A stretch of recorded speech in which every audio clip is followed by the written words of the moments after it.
ಮಾಧವ ಎನ್ನುವುದು ಹಾಗೊಂದು ಹೆಸರು, ಅದರಲ್ಲಿ ಕಂಪ್ಯೂಟರ್ ಕೂಡ ಡಿಸೆಂಟ್ರಲೈಸ್ ಆಗುತ್ತದೆ. ಪ್ರಯತ್ನಿಸಿ ನೋಡಿ, ಆಗದಿದ್ದರೆ ನಾವು ನಮ್ಮ ಶಾಸ್ತ್ರವನ್ನು ತಪ್ಪೆಂದು ಒಪ್ಪುತ್ತೇವೆ, ನಾವು ಹೇಳಿದ್ದು ತಪ್ಪು ಎಂದು ಒಪ್ಪುತ್ತೇವೆ. ಒಮ್ಮೆ ಮಾಧವ ನಾಮದ ಭಜನೆ ಮಾಡಿ ಸಂಸಾರದ ಎಲ್ಲ ಕಷ್ಟಗಳು ಮನುಷ್ಯನಿಂದ ದೂರಾಗುತ್ತವೆ. ಹಾಗಾಗಿ ಭಗವಾನ್ ಕಲ್ಕಿಯ ಹೆಸರು ಮಾಧವ ಎಂದು ನಿತ್ಯ ಪಂಚಸ್ಕ ಭಗವಂತನ ಪರಮ ಪಂಚಸ್ಕ ಬಲರಾಮ ದಾಸ ಬರೆದಿರುವರು. ಅಷ್ಟ ಬಾಹುರೆ ಅಷ್ಟ ಆಯುಧ ಕಳಿ ಸೆಸೆ ಜನ್ಮ ಹೆಬೆ ಮಾಧವ ಅವು ಮಾಧವ ನಾಮಕ್ಕೂ ಜೆಹೂ ಜಪೈ ಜನ್ಮ ಮರಣತ ತಾಹರ ನಾಯಿ. ಇದರ ಅರ್ಥವನ್ನು ಸಹ ವಿವರಿಸುತ್ತೇನೆ. 8 ಆಯುಧಗಳನ್ನು ಹಿಡಿದು ಕಲ್ಕಿ ಭಗವಾನ್ ಬರುವರು. ಕಾರಣ ಭಗವಾನ್ ಕಲ್ಕಿ ಕೇವಲ ಖಡ್ಗವನ್ನು ಮಾತ್ರ ಹಿಡಿಯುವುದಿಲ್ಲ. ಶಾಸ್ತ್ರದಲ್ಲಿ ಬರೆದಿದೆ, ಶ್ವೇತ ಮೂರ್ತಿ ಶ್ವೇತವಾಸ. ಭಗವಾನ್ನ ವರ್ಣ ಏನಾಗಿರುತ್ತದೆ? ಕಲ್ಕಿಯ ಬಣ್ಣ ಕಪ್ಪು ಅಲ್ಲ, ಶ್ವೇತ ಅಂದರೆ ಬಿಳಿ. ಶುಕ್ಲಾಂಬರಂ ಧರಂ ವಿಷ್ಣು ಶಶಿವರ್ಣಂ ಚತುರ್ಭುಜಂ ಪ್ರಸನ್ನ ವದನಂ ಧ್ಯಾಯೇತ್ ಸರ್ವವಿಘ್ನೋ ಪ್ರಶಾಂತ. ಮಹಾವಿಷ್ಣುವು ಕಲ್ಕಿ ಅವತಾರ ಆಗುವರು. ಕಲ್ಕಿ ಅವತಾರವು ಮಹಾವಿಷ್ಣುವಾಗಿರುವರು. ಯಾವಾಗ ಮಹಾವಿಷ್ಣು ಬರುತ್ತಾರೆಯೋ ಅವರು ಬ್ರಾಹ್ಮಣ ಕುಲದಲ್ಲಿ ಬರುತ್ತಾರೆ. ಅವರ ವರ್ಣವು ಚಂದ್ರ ವರ್ಣವಾಗಿರುತ್ತದೆ. ಹಾಗಾಗಿ ಕಲ್ಕಿ ಭಗವಾನ್ನ ಸ್ವರೂಪದ ವರ್ಣನೆ ಹೀಗಿದೆ. ಶ್ವೇತಮೂರ್ತಿ ಶ್ವೇತವಾಸ ಶ್ವೇತಸ್ವ ವಾಹನಂ ಆಜಾನು ಲಂಬಿತ ಭುಜ ಅಸ್ತಿ ಚರ್ಮ ಸುಶೋಭನಂ. ಅಂದರೆ ಮಾನವ ಜೀವನವು ಧರ್ಮದಲ್ಲಿ ಬರುತ್ತದೆ. ಶಂಖ ಚಕ್ರ ಧರಂ ದೇವಂ ಹಲಮುಸಲ ಧಾರಿಣಂ ಪೂರ್ಣ ಅಭಂಗ್ ಭದ್ರಾ ಸುದರ್ಶನ ಸುದರ್ಶನಂ ಭವಿಷ್ಯತ ಪುರಾಣ ಭವೇತ್ ಭವನಾಸನಂ ಕಾರಣಂ ಬಂದೇ ಶ್ರೀ ಕಲ್ಕಿ ರೂಪಾಯ ದೇಹಿ ಪಾದೆ ಶರಣಂ. ಹಾಗಾಗಿಯೇ ಭಗವಾನ್ ಕಲ್ಕಿ ಅಷ್ಟ ಆಯುಧಗಳು 4 ಯುಗಗಳ ಆಯುಧಗಳನ್ನು ಹಿಡಿದು ಬರುವರು. ರಾಮ ಅವತಾರ, ಭಗವಾನ್ ವಿಷ್ಣು ಅವತಾರ, ಕೃಷ್ಣ ಅವತಾರ ಮತ್ತು ಕಲಿಯುಗದಲ್ಲಿ ಕಲ್ಕಿ ಅವತಾರ ಎಲ್ಲ ಅಷ್ಟ ಆಯುಧಗಳೊಂದಿಗೆ ಬರುವರು. ಅದರಲ್ಲಿ ಬರೆಯಲಾಗಿದೆ, ಮಾಧವ ನಾಮದ ಭಜನೆ ಮಾಡುವವರಿಗೆ ಜನ್ಮ ಮರಣ ಬಂಧನದಿಂದ ಮುಕ್ತಿ ಸಿಗುತ್ತದೆ. ಅಂದರೆ ವೈಕುಂಠ ಪ್ರಾಪ್ತಿಯಾಗುತ್ತದೆ ಮತ್ತು ಸತ್ಯಯುಗದ ಮಾನವನಾಗುತ್ತಾನೆ. ಹಾಗಾಗಿ ನಮ್ಮ ಸಂಪ್ರದಾಯದಲ್ಲಿ ಮಾಧವ ನಾಮವನ್ನು ಭಜಿಸುತ್ತಾರೆ ಎಂದು ಅಚ್ಯುತಾನಂದರು ಬರೆದಿರುವರು. ಮಾಧವ ಆಚಾರ್ಯ ಸಂಪ್ರದಾಯ ಹೊಯ್ವ ಚಿತ್ತ ಹೆವ ನಿತ್ಯಾನಂದ ಸೆಕಾಳೆ ಜಾಣಿವು ಕಳಿಜುಗ ಶೇಷ ಕಳ್ಕಿಂ ಕಲಿಳ. ಅಂದರೆ ಭಗವಾನ್ ಕಲ್ಕಿಯ ಸಂಪ್ರದಾಯವು ಮಾಧವ ಸಂಪ್ರದಾಯವಾಗಿರುತ್ತದೆ. ಭಗವಾನ್ ಕೃಷ್ಣನ ಸಂಪ್ರದಾಯ ಮತ್ತು ಜಗನ್ನಾಥ ಮಹಾಪ್ರಭುವಿನ ಸಂಪ್ರದಾಯವನ್ನು ಮಾಧವೀಯ ಪರಂಪರೆ ಎಂದು ಕೂಡ ಕರೆಯುತ್ತಾರೆ. ಮತ್ತು ಜಗನ್ನಾಥನ ಗುಪ್ತ ಮಂತ್ರ ಮಾಧವವಾಗಿದೆ. ಅಂದರೆ ಜಗನ್ನಾಥನ ಮುಖ್ಯ ಸೇವಕರು ಮಾಧವ ನಾಮವನ್ನು ಭಜಿಸಿ ಪ್ರಸಾದವನ್ನು ಸಮರ್ಪಿಸುತ್ತಾರೆ. ಯಾರಿಗೂ ಈ ವಿಚಾರವೂ ಗೊತ್ತಿಲ್ಲ. ಆದರೆ ಮೊದಲ ಬಾರಿಗೆ ಈ ವಿಶ್ವ ಸನಾತನ ಧರ್ಮವು ಇದನ್ನು ಬಹಿರಂಗಪಡಿಸುತ್ತಿದೆ. ಇದು ಜಗನ್ನಾಥನ ಮಂತ್ರವೂ ಹೌದು. ಹಾಗಾಗಿ ಎಲ್ಲ ಸಂಪ್ರದಾಯಗಳ ಸಂಗಮವಾಗಿರುವ ಸಂಪ್ರದಾಯದ ಹೆಸರು ಸುಧರ್ಮ ಮಹಾ ಸಂಘವಾಗಿರುತ್ತದೆ ಮತ್ತು ಜನರು ಇದನ್ನು ಮಾಧವ ಸಂಪ್ರದಾಯವೆಂದು ಕರೆಯುತ್ತಾರೆ. ಭಗವಾನ್ ಚೈತನ್ಯ ಮಹಾಪ್ರಭು ಚಿತ್ತ ಹಚ್ಚಿದಂತೆ ಸತ್ಯಯುಗದಲ್ಲಿ ಎಲ್ಲರ ಹಣೆಯ ಮೇಲೆ ಅದೇ ಚಿತ್ತ ವಿದ್ಯಮಾನವಾಗಿರುತ್ತದೆ. ನಿತ್ಯಾನಂದನೆಂದರೆ ಭಗವಾನ್ ಚೈತನ್ಯ ಮಹಾಪ್ರಭು. ಹೀಗಾಗಿ ಸಮಯವು ಬಹಳ ವಿಪರೀತವಾಗಿದೆ ಮತ್ತು ಮಾಧವ ನಾಮವು ಉದ್ಧಾರ ಮಾಡುತ್ತದೆ. ಮಾಧವ ಮಾಧವ ನಿತ್ಯ ಚಹಳ ಪಡಿವ ଦେଖିଲା ବେଳକୁ ତାକୁ ଚିହ୍ନି ନ ପାରିବ ସରିଗଲା ଲୀଳା ରାମ ହରି ହରି ଘୋଷ ପଦାର ବିନ୍ଦରେ ଯାଇ ಶರಣ ತು ಭಸ. ಅಚ್ಯುತಾನಂದ ಹೇಳಿದರು, ಭಗವಾನ್ ಜಗನ್ನಾಥನ ರೂಪದ ಲೀಲೆ 5000 ವರ್ಷಗಳ ನಂತರ ಮುಗಿಯುತ್ತದೆ. ಎಲ್ಲರಿಗೂ ನಿವೇದನೆ ಮಾಡಿಕೊಳ್ಳುತ್ತೇನೆ. ಮಾಧವನ ಶರಣಕ್ಕೆ ಹೋಗಿ ಮತ್ತು ಮಾಧವ ನಾಮವು ವಿಶ್ವದಲ್ಲಿ ದೊಡ್ಡ ಪ್ರಚಾರವಾಗುತ್ತದೆ. ಆದರೆ ಕೆಲವರು ದೊಡ್ಡ ಭಕ್ತರು ಕೂಡ ಮಾಧವನನ್ನು ಗುರುತಿಸಲಾಗದು ಮತ್ತು ಯಾರು ಮಾಧವನನ್ನು ಗುರುತಿಸುತ್ತಾರೋ ಅವರನ್ನು ಭಗವಾನ್ ಜಗನ್ನಾಥನು ಕರೆಯುತ್ತಾನೆ, ಇತರರನ್ನು ಅಲ್ಲ. ನಾವು ಬೇಕಾದರೆ ಇತರ ಸಂತರನ್ನು ಕರೆಯಬಹುದಿತ್ತು. ನಾವು ಬೇಕಾದರೆ ದೊಡ್ಡ ದೊಡ್ಡ ಪರಂಪರೆಗಳನ್ನು ತಂದು ಕೂರಿಸಬಹುದಿತ್ತು. ಅವರೊಂದಿಗೆ ಸಂಯೋಗ ಮಾಡಲಾಯಿತು. ಆದರೆ ಫಲಿತಾಂಶ ಸಿಗಲಿಲ್ಲ.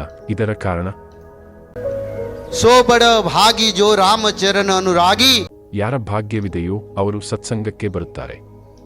ಮತ್ತು ಈ ಮಹಾಕುಂಭ ಸಂತರದ್ದು. ಮಹಾಕುಂಭಕ್ಕೆ ಬರುವವರಿಗೆ ಭಾಗ್ಯ ಬೇಕು. ಅಂದರೆ ಯಾರಿಗೆ ಭಾಗ್ಯ ಬಲವಿದೆಯೋ ಅವರು ಒಂದು ಜನ್ಮದಲ್ಲಿ ದೊಡ್ಡ ಪರಂಪರೆಯನ್ನು ರಚಿಸಬಹುದು. ಆದರೆ ಯಾರು ನಿರಂತರವಾಗಿ ಭಗವಾನನ ಸಹವಾಸದಲ್ಲಿ ಇರುತ್ತಾರೆಯೋ ಅವರು ಯಾವಾಗಲೂ ಪ್ರಭುವಿನ ಕೆಲಸಕ್ಕೆ ಸಮ್ಮಿಳಿತರಾಗುತ್ತಾರೆ. ಹೀಗಾಗಿಯೇ ಭವಿಷ್ಯ ಪುರಾಣದ ತತ್ವದ ಪ್ರಕಾರ ಮುಂದೆ 10 ರಿಂದ 12 ವರ್ಷಗಳು ನಮ್ಮ ಕೈಯಲ್ಲಿವೆ. ಸಮಯವಿಲ್ಲ. ನಾನು ಯಾರು? ಅವನು ಯಾರು? ನಾನು, ನನ್ನ, ನೀನು, ನಿನ್ನ. ಇದು ಅಚ್ಯುತಾನಂದ ಭಗವಾನನ ವಾಣಿ. ನಾನು, ನನ್ನ, ನೀನು, ನಿನ್ನ ಇದ್ದರೆ ಸತ್ಯಯುಗದಲ್ಲಿ ಆ ಪರಂಪರೆ ಕೆಲಸ ಮಾಡುವುದಿಲ್ಲ, ಏಕೆಂದರೆ ಸತ್ಯಯುಗದಲ್ಲಿ ಎಲ್ಲರೂ ಒಂದು.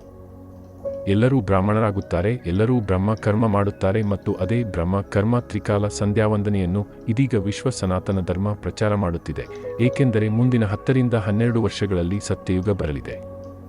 ಆ ಸಮಯದಲ್ಲಿ ಯಾರೂ ಮಾತನಾಡಲಾರರು. ಈಗಿನಿಂದಲೇ ಪ್ರಾರಂಭಿಸಿ ಆ ಸ್ಥಳಕ್ಕೆ ತಲುಪಬೇಕು. ಇದು ಭಗವಂತನ ಇಚ್ಛೆ, ಇದು ನನ್ನದು ಅಲ್ಲ. ಹಾಗಾಗಿ ನಾನು ಸಂತರನ್ನು ಕರೆಯುತ್ತೇನೆ. ಆದರೆ ವಿಷಯ ಇದೆ, 2025ರಿಂದ ವಿನಾಶ ಆರಂಭವಾಗುತ್ತದೆ ಮತ್ತು ಅದು ನಡೆಯದಿದ್ದರೆ ಆಗ ನಮ್ಮನ್ನು ಸರಿಯಾಗಿ ಹೇಳಿಲ್ಲ ಎಂದು ಭಾವಿಸಿ. ವಿನಾಶ 2025ರ ಅಂತ್ಯಕ್ಕೆ 2026ರಲ್ಲಿ. ಏಕೆಂದರೆ ಪ್ರಚಾರ ಈಗ ನಡೆಯುತ್ತಿದೆ, ಸಂತರು ಬರುತ್ತಾರೆ. ರೋಗ ಮಹಾಮಾರಿ ಇದ್ದರೆ ಯಾರೂ ಬರುತ್ತಾರೆ? ಈವರೆಗೆ ಪ್ರಚಾರ ನಡೆಯಲಿಲ್ಲ, ಆ ಕಾರಣದಿಂದ ಮಹಾಮಾರಿ ತಡೆಯಾಗಿದೆ. ಪ್ರಚಾರ ನಡೆದ ನಂತರ ಸಂತರು ನಾಮ ತ್ರಿಸಂಧ್ಯ ಎಲ್ಲವನ್ನೂ ಪ್ರಚಾರ ಮಾಡತೊಡಗುತ್ತಾರೆ. ಆಗ ನಮಗೆ ಹೋಗಬೇಕಾಗಿಲ್ಲ, ನೀವು ಜನರ ಬಳಿ ಹೋಗಬೇಕಾಗಿಲ್ಲ. ನೀವು ಆಶ್ರಮದಲ್ಲಿ ಕುಳಿತು ಅದರ ಪ್ರಚಾರ ಮಾಡುತ್ತೀರಿ, ಅದು ಎಲ್ಲ ಮಾನವ ಸಮಾಜದಲ್ಲಿ ಪ್ರಚಾರವಾಗುತ್ತದೆ. ಹಠಾತ್ತಾಗಿ ಮಹಾಮಾರಿ ಬಂದರೆ, ಯಾರೂ ಬರಲು ಸಾಧ್ಯವಿಲ್ಲದಾಗಿದ್ದರೆ ಅದರಿಂದ ಲಾಭವೇನು? ಬಾರಣ ಬೆಳಕು ವಿಹನ ಬಂಟಿಬಿ ಚಿಹ್ನಿ ನ ಪಾರಿವೆ ಕೆಹಿ. ಅಂದರೆ ಅಂತಿಮ ಸಮಯದಲ್ಲಿ, ಆ ಸಮಯದಲ್ಲಿಯೇ ಭಗವಾನ್ ಕಲ್ಕಿಯ ಭವಿಷ್ಯ ಪುರಾಣವನ್ನು ಬೀಜದ ರೂಪದಲ್ಲಿ, ಅಮೃತದ ರೂಪದಲ್ಲಿ ಪಾನ ಮಾಡುತ್ತಾರೆ. ಸಂತ, ಸಾಧು, ಭಕ್ತ ಮತ್ತು ಅಂತಹ ಜನರು ಉದ್ಧಾರ ಪಡೆಯುತ್ತಾರೆ. ಹಾಗಾಗಿ ಸಮಯವೂ ಕೈಯಲ್ಲಿಲ್ಲ. ಮುಂದೆ ರೋಗವು ಬರಲಿದೆ ಮತ್ತು ರೋಗದ ರಕ್ಷಣೆಗಾಗಿ ಮಂತ್ರವು ತ್ರಿಕಾಲ ಸಂಧ್ಯಾವಾಗಿದೆ. ಅದನ್ನು ಎಲ್ಲರೂ ಭಜಿಸಬೇಕಾಗಿದೆ ಮತ್ತು ಕನಿಷ್ಠ 3 ವರ್ಷಗಳ ಕಾಲ ಭಜನೆ ಮಾಡದಿದ್ದರೆ ಅದು ಸಿದ್ಧವಾಗಲಾರದು. ಮೊದಲೇ ಹೇಳಿದೆ, 1 ವರ್ಷ, 2 ದಿನ, 3 ದಿನ ಭಜನೆ ಮಾಡಿದರೆ ಸಾಲದು. 3 ವರ್ಷಗಳ ಕಾಲ ಭಜನೆ ಮಾಡಬೇಕು ಮತ್ತು ತ್ರಿಕಾಲ ಸಂಧ್ಯಾವನ್ನು 3 ವರ್ಷಗಳ ಭಜನೆಯ ನಂತರ ಯಾರು ಸಿದ್ಧ ಸಂತರಾಗುತ್ತಾರೋ ಅವರ ಕಲಿಯುಗದಲ್ಲಿನ ಮಾನವ ದೇಹವು ದಿವ್ಯ ದೇಹವಾಗುತ್ತದೆ. ಎಷ್ಟೇ ರೋಗ, ಎಷ್ಟೇ ಆಪತ್ತು, ಎಷ್ಟೇ ಪಂಚಭೂತ ಪ್ರಳಯವು ಬಂದರೂ ಆ ದೇಹಕ್ಕೆ ಲೇಷ ಮಾತ್ರವೂ ಹಾನಿ ಮಾಡಲಾರದು. ಇದು ದೊಡ್ಡ ವಿಚಾರಧಾರೆ. ಹೇಗೆ ಇಂದು ಸಾಂಪ್ರದಾಯಿಕತೆ ಭಾರತದಲ್ಲಿ ಹರಡಿದೆ ನಾನು ಹೇಳುತ್ತೇನೆ. ಪೂರ್ವ ಪಶ್ಚಿಮ ರಂಗ ವರ್ಣ ಹೆಬ ಗಿರಿ ಮಾಳಾ ಚಮಕಿಬ ಲುಹಾ ಖಂಡಾಮಾನ ಭಾರತೆ ಬುಲಿವ ರಸಿಯಾ ಶಾಸನ ಹಬ. ಇದು ಓಡಿಯಾದಲ್ಲಿ ಬರೆಯಲಾಗಿದೆ. ಅಂದರೆ ಪೂರ್ವ ಮತ್ತು ಪಶ್ಚಿಮ. ಯುದ್ಧದ ಪರಿಣಾಮದಿಂದ ಕೆಂಪು ಬಣ್ಣವಾಗುತ್ತದೆ, ಹೇಗೆ ಮಹಾಭಾರತ ಯುದ್ಧದಲ್ಲಿ ಆಗಿತ್ತು. ಮತ್ತು ಭಾರತದಲ್ಲಿ ಕಬ್ಬಿಣದ ಖಡ್ಗ ಭಾರತವನ್ನು ಸುತ್ತಲೂ ಹೋಗುತ್ತದೆ. ಸಾಂಪ್ರದಾಯಿಕ ಹಿಂಸೆ ನಡೆಯುತ್ತದೆ ನಾನು ಹೇಳುತ್ತೇನೆ. ಮತ್ತು ಆ ಸಮಯದಲ್ಲಿ ಭಾರತದಲ್ಲಿ ರಷ್ಯಾ ಆಡಳಿತವಿರುತ್ತದೆ. ಅಂದರೆ ರಷ್ಯಾ ಬಂದು ಭಾರತವನ್ನು ಆಳುವುದಿಲ್ಲ, ಭಾರತದ ಹೊಣೆಗಾರಿಕೆಯನ್ನು ವಹಿಸಿ ಸಮ್ಮಿಳಿತ ಸರ್ಕಾರವಾಗಿರುತ್ತದೆ. ಆ ಸಮಯದಲ್ಲಿ ತ್ರಿಜಟಾದ ವಂಶಸ್ಥರಿಗೆ ಆಡಳಿತಕ್ಕೆ ಕೆಲವು ಸಮಯ ಸಿಗುತ್ತದೆ. ತ್ರಿಜಟ ಎಂದರೆ ಮಾ ಸೀತಾ ಅವರನ್ನು ಸೇವಿಸಿದವರು. ಕಲಿಯುಗದಲ್ಲಿ 13 ವರ್ಷಗಳ ಕಾಲ ಅವರ ಆಡಳಿತವಿರುತ್ತದೆ. ಮಾತಾ ಸೀತಾ ಮತ್ತು ಭಗವಾನ್ ರಾಮನಿಂದ ಕೃಪೆ ಪಡೆದಿದ್ದಾರೆ. ಮೊದಲು ಒಡಿಶಾದಲ್ಲಿ ಅವರ ಆಡಳಿತವಿದ್ದಿತು. ಇದನ್ನು ಅಚ್ಯುತಾನಂದ ಬರೆದಿದ್ದಾರೆ ಮತ್ತು ಒಡಿಶಾದಲ್ಲಿ ಮೊದಲ ಆಡಳಿತ ಇದ್ದಿತು. ನಂತರ ದೆಹಲಿ ಸಿಂಹಾಸನದಲ್ಲಿ ಅವರ ಆಡಳಿತವೂ ಬಂದು ಮೋದಿ ಸರ್ಕಾರವೂ ಬಂದಿತು. ಇದು ಬರೆಯಲಾಗಿದೆ, ಶಾಸ್ತ್ರದಲ್ಲಿ ಬರೆಯಲಾಗಿದೆ. ಅಚ್ಯುತಾನಂದರು ಇದು ಬ್ರಹ್ಮವಾಣಿ ಎಂದಿದ್ದಾರೆ.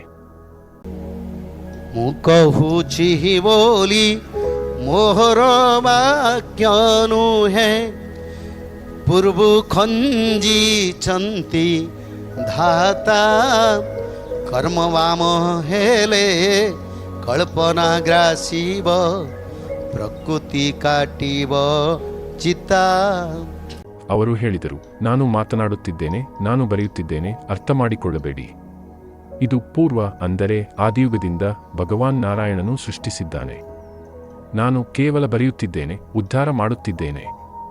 ಹೇಗೆ ಸಂತ ತುಕಾರಾಮ್, ಸಂತ ಏಕನಾಥ, ಸಂತ ರಾಮಲಾಲಾಚಾರ್ಯ, ಸಂತ ವಿವೇಕಾನಂದ, ರಾಮಕೃಷ್ಣನಂದನಂತೆ ಭಾರತದಲ್ಲಿ ಹಲವಾರು ಸಂತರು ಶಾಸ್ತ್ರವನ್ನು ಪುನಃ ಅವಲೋಕನ ಮಾಡಿದರು. ಅದನ್ನು ಅಚ್ಯುತಾನಂದರು ಪುನಃ ಅವಲೋಕನ ಮಾಡಿದರು. ನಿಜವಾಗಿಯೂ ಶಾಸ್ತ್ರವನ್ನು ಭಗವಾನ್ ಆದಿಯುಗದಲ್ಲಿ ಸೃಷ್ಟಿಸಿದ್ದಾನೆ. ಮತ್ತು ಯಾರು ಈ ಶಾಸ್ತ್ರವನ್ನು ಅರ್ಥ ಮಾಡಿಕೊಳ್ಳಲಾರರೋ ಅವರನ್ನು ಪ್ರಕೃತಿ ಮೋಸಗೊಳಿಸುತ್ತದೆ. ಪಂಚಭೂತಗಳು, ಪ್ರಕೃತಿಯಲ್ಲಿನ ರೋಗ, ಬಿಮಾರಿ ಅವರನ್ನು ಮೋಸಗೊಳಿಸುತ್ತವೆ. ದೊಡ್ಡ ಜ್ಞಾನಿಗಳಾಗಿದ್ದರೂ ಅರ್ಥ ಮಾಡಿಕೊಳ್ಳದೆ ಮರಣ ಸಮಯದಲ್ಲಿ ಯೋಚಿಸುತ್ತಾರೆ. ಒಮ್ಮೆ ಯಾರೋ ಹೇಳಿದ್ದರು ಮತ್ತು ಶಾಸ್ತ್ರದ ಬಗ್ಗೆ ಚಿಂತನೆ ನಡೆಯಿತು. ನಾವು ಒಪ್ಪಲಿಲ್ಲ ಅಂದರೆ ಸಂತ ಅಚ್ಯುತಾನಂದರು ಇದು ಭಗವಾನನ ವಾಣಿ ಎಂದಿದ್ದಾರೆ.